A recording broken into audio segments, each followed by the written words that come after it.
Muito bem, pessoal. Então, mais uma aula nossa aí, dando continuidade nas nossas atividades remotas, né? A aula de hoje, então, a gente vai continuar ainda nas aplicações da segunda lei de Newton. A gente já viu a aplicação da segunda lei de Newton para sistema horizontal, a gente já viu para sistemas com 2, 3 corpos, com corpos suspensos. E a aula de hoje, então, é a aplicação da segunda lei de Newton para planos inclinados, tá? E para começar o material, então, eu comecei com uma chargezinha, né? Um quadrinho do Cebolinha e os amigos dele, né? Então, estão ali eles dentro do carrinho, o Cebolinha convidou eles para brincar, coisa e tal, dentro do carrinho novo dele, tá? E eles não entenderam por quê. Aí, do nada, então, chega num ponto onde tem que subir uma rampa, né? Um plano inclinado, conforme mostra ali ó, o quadrinho, né? Aí o que o Cebolinha faz? Não é bobo nem nada. Bota os amiguinhos para fora do carrinho para empurrar, para ele poder ficar de boa dentro do carrinho sem precisar fazer força nem nada, né? Esperto ele, né? Muito esperto ele, certo? Bom, algumas coisas bem óbvias, né? Quanto maior, óbvias no sentido que não precisa estudar física para ter uma percepção disso. Quanto mais inclinado for o plano, mais difícil vai ser empurrar o carrinho. Então, se a inclinação é pequena, é mais fácil de empurrar morro acima, né? Vai aumentando a inclinação, fica mais difícil. A questão por que isso? E aí que a gente estuda a física, estuda aí as leis de Newton para entender o porquê disso, certo? Então, vamos lá, vamos ao segundo slide então. Tá? Então, o que nós temos ali? Ó? Temos já duas figuras ali desenhadas, né? Então, diz ali o seguinte, ó, substituiremos então a figura inicial lá do Cebolinha e dos amigos dele empurrando o carrinho, né? Por essa primeira figura que mostra um bloco para a gente esquematizar. É um esquema, fica mais fácil, tá? Então, é fácil imaginarmos que quanto maior for a inclinação do plano inclinado, mais difícil será fazer subir, tá? Mas por que isso acontece então? Então, vamos lá. Primeira coisa que a gente tem que fazer, como a gente já fazia nos outros exercícios, primeira coisa é montar um diagrama das forças que atuam no sistema, tá? Quais são as forças que atuam no sistema? Então a gente já tem a figura de baixo ali, está desenhado ali os três vetores das forças que estão atuando no sistema. Força peso, que é uma força vertical apontada para o centro da Terra. A força F, na direção do plano inclinado para cima, porque é a força que os amiguinhos de Cebolinha estão fazendo no carrinho para fazer subir, tá? E como esse corpo está apoiado numa superfície, tem a força normal. Lembrando que a força normal, ela é sempre perpendicular à superfície em que o corpo está apoiado, ou seja, tem que formar 90 graus com a superfície, tá? A força normal sempre tem que formar 90 graus com a superfície onde o corpo está apoiado, tá? Então, por enquanto, inicialmente, são esses três vetores que a gente tem ali representados. Perfeito? Muito bem. Vamos ao slide seguinte, tá? Então, o que acontece lá? Uma vez que nós temos, então, representada a força peso, tá? Nós precisamos, então, representar as componentes dessa força peso. Mas, como assim componentes, professor? Se nós olharmos o plano inclinado, aquele corpo ali, aquele corpo quadrado que representa o carrinho lá do Cebolinha, ele não vai se mover na direção da força peso vertical para baixo. Não vai. Ou ele se move na direção do plano inclinado para baixo, ou na direção do plano inclinado para cima. Então a gente tem que pegar aquela força-peso ali e decompor em vetores, né? Em vetores componentes, que são o vetor Px e o vetor Py. Então a figura ali está mostrada, ó, a figura ali mostra o vetor Px, tá? E o vetor Py, tá? Muito bem. Coisas importantes a serem observadas aqui. Verifiquem na figura ali o seguinte, ó. O ângulo de inclinação do plano, né, que está lá na pontinha do plano inclinado, lá onde começa o plano inclinado, fazer assim, ó, parte reta com a parte que sobe, lá está indicado o ângulo, 30 graus, certo? Muito bem. Observem que este ângulo de inclinação do plano inclinado será sempre igual ao ângulo que é formado entre a componente do peso e do PY. Observem a figura lá, ó. Peso e PY tem um ângulo de 30 graus. Esse ângulo entre o componente P e PY será sempre igual ao ângulo de inclinação do plano inclinado, tá? Então, esta é a primeira coisa muito importante, tá? Para se ter clareza aí, certo? Bom, por que a gente precisa das componentes, né, Px e Py? Bom, nesse exemplo especificamente, a gente vai precisar por causa da componente Px, porque é o Px que faz com que aquele peso do corpo desça o plano inclinado. Tá? Ou seja, quem empurra o carrinho, o plano inclinado acima, tá? Tem que fazer uma força F que seja no mínimo igual à componente Px. Se a força F aplicada no carrinho for maior que Px, o corpo sobe com aceleração. Então a velocidade dele vai aumentar na subida. Se a força F aplicada morro acima, plano inclinado acima, for igual à componente Px, o carrinho sobe com velocidade constante e aceleração igual a zero. Então a velocidade do corpo não muda, ele vai subir sempre constante. Tá? E se a força F, professor, for menor que a força Px? Bom, se o carrinho estiver lá na base do plano inclinado, simplesmente ele não vai subir. Né? Se eu faço uma força F menor que a componente Px, o carrinho não sobe. Se o carrinho estiver lá em cima do plano inclinado, professor? Bom, se o carrinho estiver lá em cima do plano inclinado e eu faço uma força F, né? Que o valor da força F é menor que a componente Px, o que vai acontecer com o carrinho? Ele vai descer. A aceleração dele vai ser para baixo daí. Ele vai descer aumentando a velocidade. É como se eu pegasse um carrinho e largasse num plano inclinado e deixasse ele descer. Conforme ele vai descendo, a velocidade vai aumentando.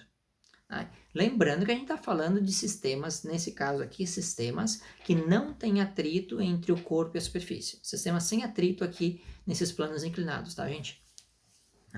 Então, olha outra coisa que diz ali, ó. É importante observar que o ângulo de inclinação da rampa coincidirá sempre com o ângulo formado entre a força peso e a sua componente PY, tá? Como podemos observar na figura. E se o ângulo vai ser sempre igual, a gente pode equacionar, montar uma equação por trigonometria do triângulo retângulo, né? Cateto oposto, cateto adjacente, hipotenusa, seno, cosseno, tá? E a gente chega então nas equações. Como é que eu posso calcular a componente Px? Bom, Px vai ser sempre P vezes o seno do ângulo θ. Né? O ângulo θ é o ângulo formado entre o plano inclinado e a superfície horizontal, que é o mesmo ângulo formado entre a componente peso e Py, certo? Bom, como é que eu calculo a componente Py? Primeiro, por que eu preciso calcular a componente Py? Porque a componente Py vai ter o mesmo valor de quem? Da força normal. Tá? Então, como é que eu calculo o Py? Bom, o Py, como é o cateto adjacente de 30 graus, ele é cosseno. Então, o Py vai ser peso vezes o cosseno de 30 graus, nesse caso, desse exemplo aqui. Certo? Muito bem. Então, equações que são sempre iguais. Px, P seno θ, Py, P cosseno θ. Tá? E aí, claro, o θ é o ângulo da inclinação do plano, que pode variar de exercício para exercício. Muito bem. Seguindo, então. Exemplo 1 ali, ó. Se considerarmos... Agora nós vamos botar número para essa figura inicial de Cebolinha para poder calcular, né? Então, se considerarmos a massa do Cebolinha igual a 30 kg, tá? A massa do carrinho, 20 kg. O valor do campo gravitacional local, 10 metros por segundo ao quadrado. Tá? E sabendo que o ângulo de inclinação daquele plano ali é de 25 graus, e aí a gente vai lá na calculadora científica, eu já dou os valores aqui, nesse exemplo já dou os valores para vocês, o cosseno de 25 é igual a 0,9, já com arredondamentos, o seno de 25, 0,4, já com arredondamentos, para a gente não ficar fazendo multiplicação com um monte de número de casas decimais, tá? Então, letra A pede: qual é a força mínima que deve ser exercida pelos amigos Cebolinha para fazer o carrinho subir a rampa? Bom, a força mínima aplicada pelos amigos Cebolinha para fazer o carrinho subir a rampa tem que ser uma força que seja igual à componente Px, que está ali na figura ao lado. Ali, ó. Na figura ao lado eu botei o Cebolinha, os amiguinhos dele empurrando o carrinho, e representei os vetores. A gente tem a componente, o vetor preto, né, vertical para baixo, é o peso do sistema, do carrinho mais o Cebolinha que está dentro. Tá? A força, o vetor azul, tá, é a força que os amigos fazem no sentido para cima do plano inclinado, e o vetor vermelho é a componente Px. Tá? Então, o que acontece? Ó, vejam, o tamanho do vetor azul e o tamanho do vetor vermelho, nesse exemplo, são iguais. o mesmo tamanho, o mesmo módulo. Por quê? Porque é quando eles tiverem o mesmo módulo, significa que a força resultante é igual a zero. Então o sistema não tem aceleração. Ele sobe com velocidade constante. E essa é a força mínima. Se os amigos do Cebolinha fizerem uma força F lá menor que a componente Px, simplesmente o sistema não vai subir. Tá? Então, como ele quer saber qual é a força mínima para fazer o carrinho subir, eu preciso calcular, então, a força F que seja igual à componente Px. Perfeito? E a letra B desse problema pede, então, qual é a aceleração do sistema se a força realizada pelos amigos Cebolinha for de 250 newtons. Bom, primeiro a gente vai ter que fazer a letra A para saber se o 250 newtons da letra B é maior que a componente Px, porque se for maior, aí o sistema sobe com a aceleração, ou se o 250 for menor que a componente Px. E se for menor, o sistema, o carrinho e o Cebolinha não vão subir, certo? Tá? Então, inicialmente a gente precisa saber, tá, que para o carrinho subir a rampa, então a força mínima exercida pelos amigos Cebolinha deve ser igual à componente Px, tá? Pois aí, nesse caso, o sistema então sobe a rampa com velocidade constante, sem aceleração, certo? Então, vamos lá. Primeira coisa, então o problema está lá, os dados, massa do Cebolinha é 30 kg, massa do carrinho 20 kg, gravidade 10 m², cosseno de 25 graus 0,9, seno de 25, 0,4, tá? Então, primeira coisa que a gente vai montar lá no exercício, a letra A, né? Qual deve ser a força mínima? Tá? Então, a componente Px é igual, tá, ao peso do sistema vezes o seno de θ. Certo? Então, eu preciso calcular quem é o componente Px. Né? Então, Px, peso do sistema, vezes o seno de θ. Então, quem vai ser o Px? O peso do sistema, nesse caso, é o peso do Cebolinha, mais o peso do carrinho, vezes o seno de θ. Nesse caso, então, o Px vai ser igual a 20 mais 30, né? Troquei a ordem ali, né? O peso do Cebolinha é 30, do carrinho é 20, tá? Vezes o seno de 25 graus. Bom, a gente olha ali, o problema já forneceu, o seno de 25 é 0,4, então 20 mais 30 vai dar 50, 50 vezes 0,4 vai dar 200 newtons. Então, qual é o valor da componente Px? A componente Px é igual a 200 newtons. Significa que para esse carrinho subir com velocidade constante, a força mínima que tem que ser aplicada pelos amigos Cebolinha tem que ser igual a essa componente Px. Portanto, 200 newtons de força, senão ele não sobe. Tá? Muito bem. Letra B. Qual é a aceleração do sistema se a força realizada pelos amigos Cebolinha for de 250 newtons? Tá? Por uma força de 250 newtons, a gente vai montar de novo, né, a segunda lei de Newton. Então, a força resultante vai ser a massa do sistema vezes a aceleração do sistema. Agora, vamos lá. 250 newton, a gente já sabe que 250 newton é maior que os 200 da Px. Então, se os amigos Cebolinha fazem uma força de 250 newtons para cima e a componente Px faz 200 newtons para baixo, significa que a força para cima é maior que a força para baixo. Então, quando eu escrevo a segunda lei de Newton, força resultante, sempre, tem aluno ainda errando isso, sempre, a força resultante vai ser a força maior menos a força menor. Nesse caso aqui, quem é a maior força? É a força exercida pelos amigos do Cebolinha. Então, eu vou ter 250 newtons menos a componente Px, que é 200, igual a massa do sistema, que é a massa do Cebolinha 30, mais a massa do carrinho 20, vezes a aceleração do sistema, que eu não sei. Tá? Então, 250 menos 200 vai dar 50, 20 mais 30 vai dar 50, esse 50 multiplicando a aceleração vai passar dividindo. Então, resulta em 50 dividido por 50 igual a aceleração do sistema.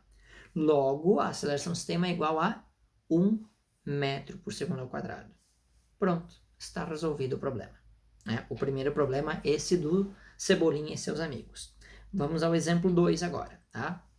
O exemplo 2 é um plano inclinado com um corpo suspenso. Tá? É um plano inclinado com um corpo suspenso preso por uma corda que passa por uma polia, tá? Como a gente já viu nos exercícios anteriores. Só que nos anteriores, o corpo de cima, né? Não o corpo que estava caindo, o corpo de cima estava na horizontal, agora está no plano inclinado. Tá? Então, a gente tem ali um sistema da figura, os corpos A e B têm massa, respectivamente, massa A 6 kg, massa B 4 kg. O plano inclinado é perfeitamente liso, não tem atrito. Tá? O fio é inextensível, né, e passa sem atrito pela polia. Tá? A polia também é uma polia ideal. Adotar a gravidade de 10 metros por segundo ao quadrado para facilitar a nossa vida nos cálculos. E aí, como o plano inclinado desse exercício é de 30 graus, eu já dei ali os dados no problema, tá? Então, seno de 30 graus é 0,5, cosseno de 30 graus, 0,9, tá? Se precisar usar aqueles valores ali fornecidos. Letra A, pede determinar a aceleração do sistema. E letra B, determinar a intensidade da tração no fio que une os dois corpos, tá? Então, primeira coisa, inicialmente, o que a gente tem que fazer? Inicialmente, a gente tem que representar todas as forças que atuam no sistema para poder analisar e ver quais das forças desse sistema contribuem para o movimento do corpo, tá? Então, a gente vai lá e faz as forças. Pega o corpo A. Corpo A tem peso A vertical para baixo, está preso na corda, então tem a tensão A para cima, beleza? São as duas forças que atuam no corpo A e mais nada. Vamos ao corpo B. O corpo B, ele tem peso B vertical para baixo, apontando para o centro da Terra. Ele está preso pela corda, então ele tem a tensão B na direção da corda, tá? Como ele está apoiado numa superfície, né?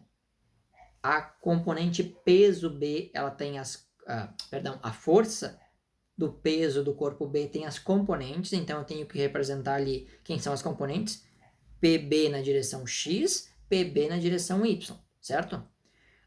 Como o corpo está apoiado na superfície, exerce uma força na superfície, a superfície reage, terceira lei de Newton. Ela reage e aplica, então, no corpo B uma força que se chama normal. Então, a normal está em amarela, a PB na direção Y está amarela. Por que as duas estão em amarela? Porque as duas têm o mesmo módulo. Elas têm o mesmo módulo, são aplicadas no mesmo corpo em sentidos opostos, então elas se anulam.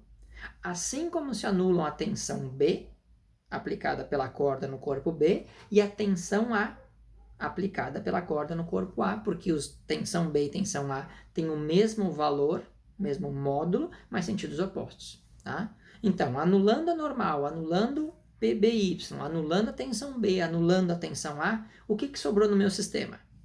Sobrou no meu sistema, né? Que são as forças que estão envolvidas no movimento desse sistema. Sobrou o peso do corpo A e o peso B na direção X. Peso B na direção X. Tá? Então, sobraram essas duas forças.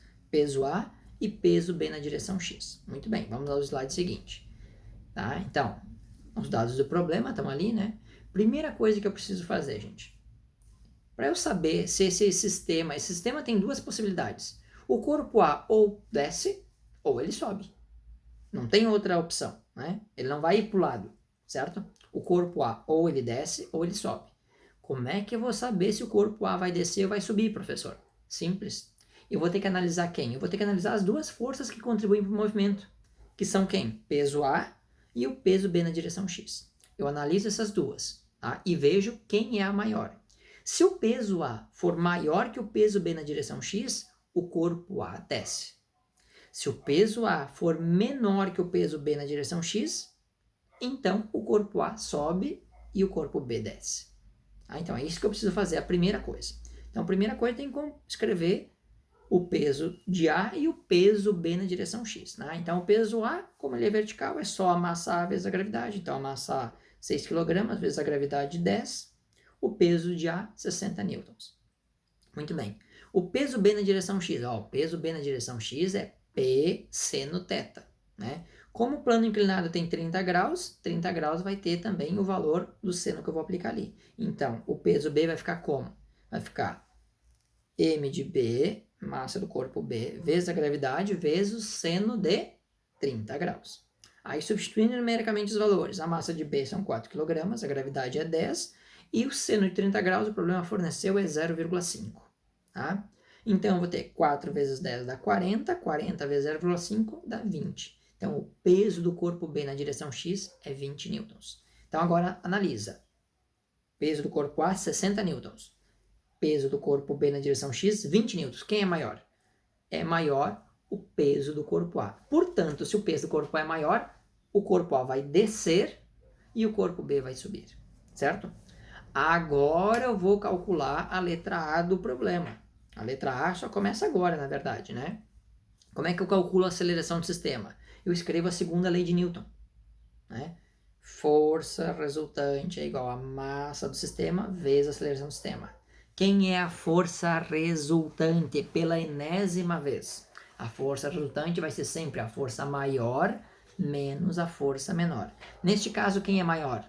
É o peso do corpo A menos o peso B na direção X, igual a massa do sistema, que é a massa A mais a massa B, vezes a aceleração do sistema, que é quem eu quero descobrir. Então eu vou ter lá, peso de A é 60, peso B na direção X, eu já calculei, é 20, a massa de A é 6, a massa de B é 4, né? Vezes a aceleração do sistema. Então vai ficar 60 menos 20 dá 40, 6 mais 4 dá 10, 10 está multiplicando a aceleração do sistema, 10 está multiplicando, vai passar dividindo.